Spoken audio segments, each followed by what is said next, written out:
முதல் வாசகம். சிம்சோனின் பிறப்பு முன்னறிவிக்கப்படுகிறது. நீதித்தலைவர்கள் நூலிலிருந்து வாசகம். அதிகாரம் 13, இறை திருவசனங்கள் 2 முதல் 7 மற்றும் 24 முதல் 25 முடிய.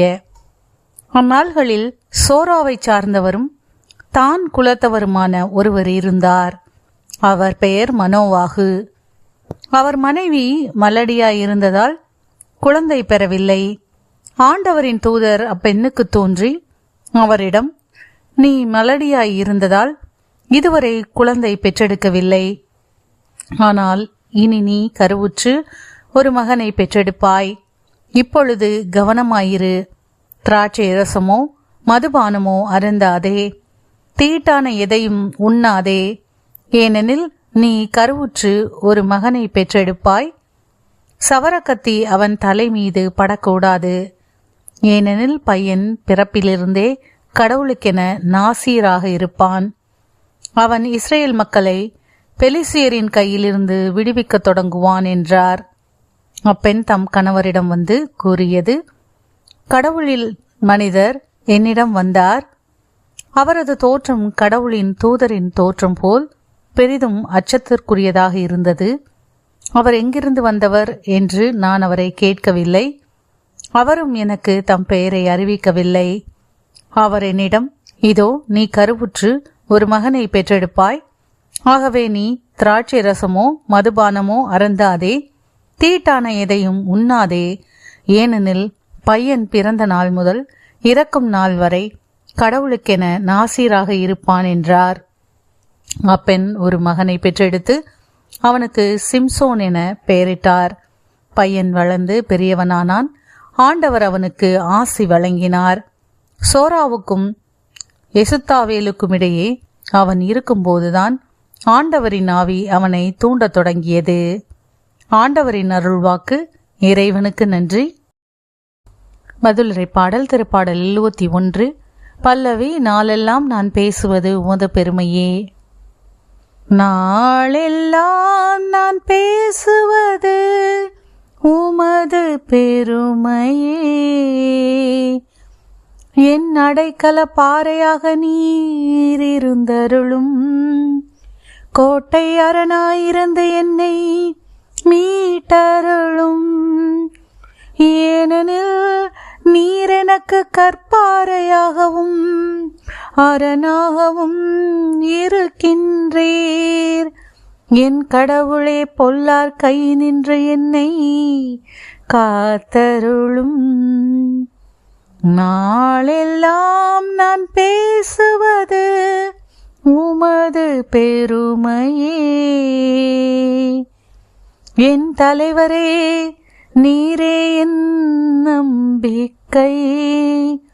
ஆண்டவரே, இளமை முதல் நீரே என் நம்பிக்கை. பிறப்பிலிருந்து நான் உம்மை சார்ந்துள்ளேன். தாய் வயிற்றிலிருந்து நீர் என்னை பிரித்தெடுத்தீர். நாளெல்லாம் நான் பேசுவது உமது பெருமையே. தலைவராகிய ஆண்டவரே, உமது வலிமை மிகு செயல்களை எடுத்துரைப்பேன். உமக்கே உரிய நீதி முறைமையை புகழ்ந்துரைப்பேன். கடவுளே, என் இளமை முதல் எனக்கு கற்பித்து வந்தீர். இனி வரும் நாள்களிலும் வியத்தகு செயல்களை அறிவிப்பேன். நாளெல்லாம் நான் பேசுவது உமது பெருமையே.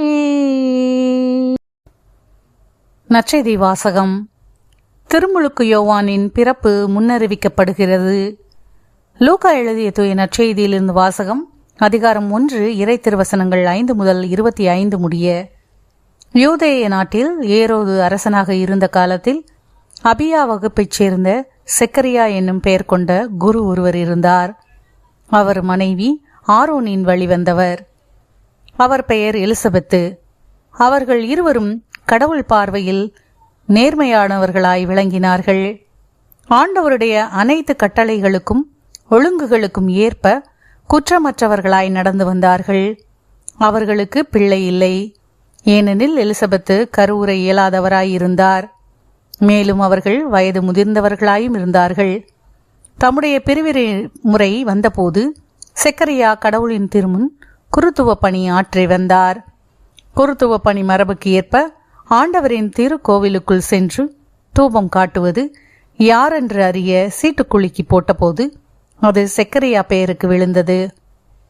அவர் தூபம் காட்டுகிற வேளையில் மக்கள் கூட்டத்தினர் அனைவரும் வெளியே இறைவனிடம் வேண்டிக் கொண்டிருந்தனர்.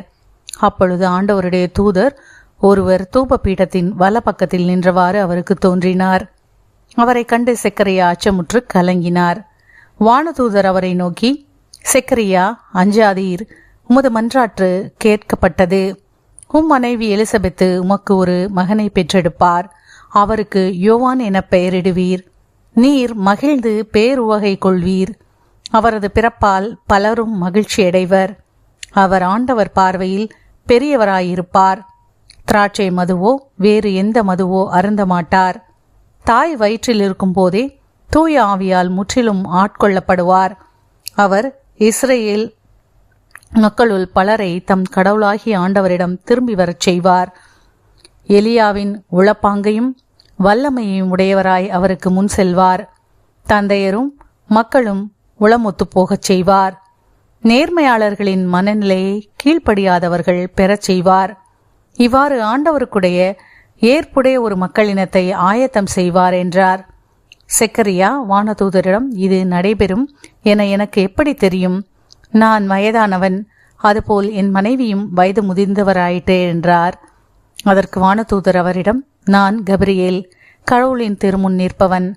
உம்மோடு பேசவும் இந்த நற்செய்தியை உமக்கு அறிவிக்கவும் அனுப்பப்பட்டேன்.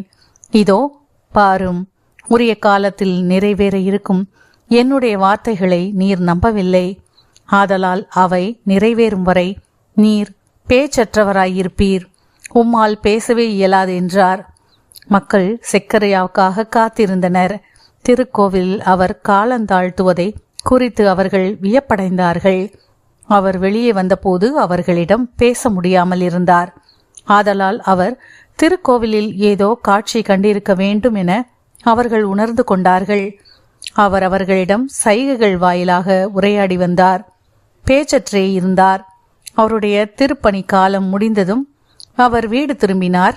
அதற்கு பின்பு அவர் மனைவி எலிசபெத்து கருவுற்று 5 மாதமளவும் பிறர் கண்ணில் படாதிருந்தார்.